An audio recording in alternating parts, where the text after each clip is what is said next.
create division, because family's going to divide. The truth divides. That's why we're having the problems we are in the church right now. We've got all these different factions going off in all sorts of different directions.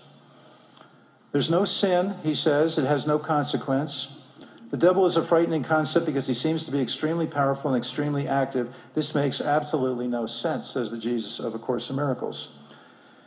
And he also says, words will mean little now. We use them as but guides on which we do not now depend, for now we seek direct experience of truth alone, a la Jesus calling, saying pretty much the same thing.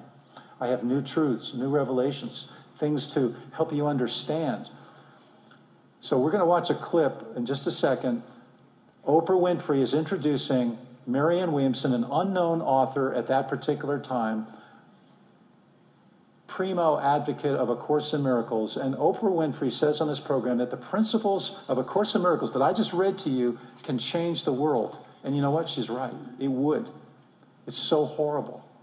But you would never know it watching this. They don't talk about the things that I just read from A Course in Miracles. They talk about love, talk about peace, and it's like an Oprah love fest. Oprah Winfrey may be charming. She may do a lot of wonderful things for people. She is absolutely the most dangerous false prophet on the planet. She has put almost every New Age teacher into orbit. Dr. Oz was on her program for 5 years. Now he's got his own program. He's got his own magazine. And he's one of the major occultists. And if we have time, I'll go through some of the things that he's into. Ray covered some of it. It's unbelievable what this woman does with a charming personality and a smile. I really fear for her because what she's doing is so dangerous. If I had a program when I was in the New Age, I probably would have done the same thing. So but this is so bad. So keep that in all that I just read in mind as she introduces to the world the Course in Miracles back in 1992. Want to run that clip?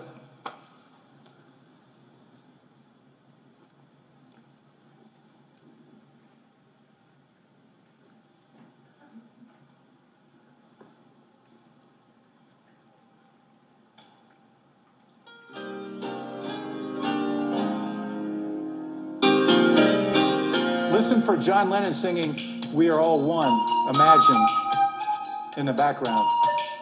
I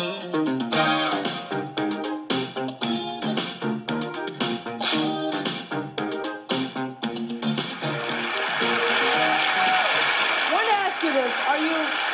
Are you having trouble just keeping your sanity because it looks like the world has gone just crazy? When you talk to your family and friends, do they say that they feel some of this craziness too? Two things inspired me to do this show today: the movie Grand Canyon and a new book that you're going to hear a lot about. You're going to get answers today if you want them in this hour. If you've gotten to the point of feeling that everything, your time and your safety and your children's safety and your relationships and your work have been snatched out of your control, and we are a nation of people going crazy, confused human beings, please sit down and listen. This is the way it is. Traffic there remains very heavy getting away from the Long Beach interchange as you head out. The Tolbert Bridge is back up right back to the toll plaza.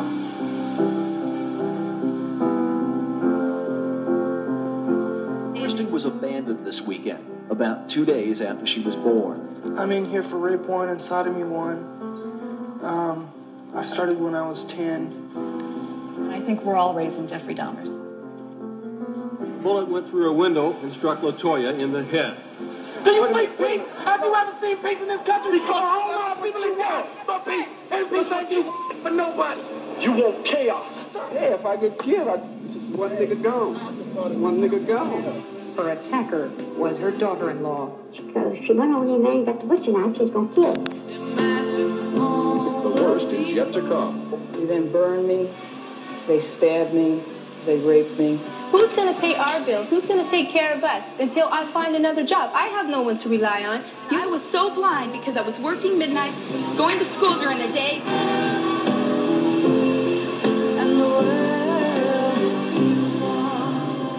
Are you asking me a favor as a sign of respect? Or are you asking me a favor because I got the gun? Man, the world ain't supposed to work like this. I mean, maybe you don't know that, but this ain't the way it's supposed to be. I'm supposed to be able to do my job without asking you if I can.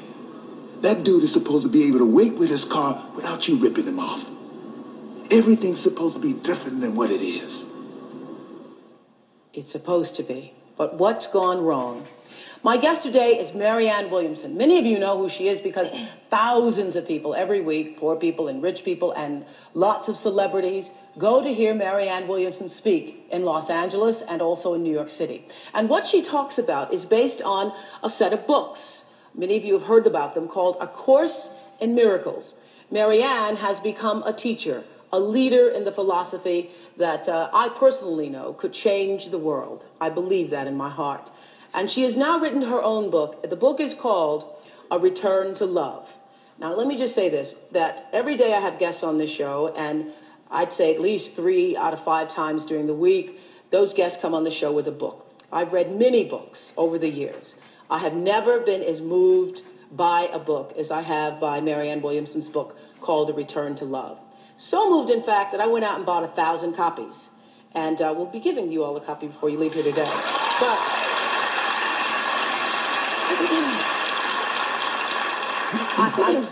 I really do believe that the message in the book, Return to Love, is what we all need so much in our lives. And that's why I cannot, if it sounds like I'm trying to hype the book, I really am. Because I believe that it's so, so important.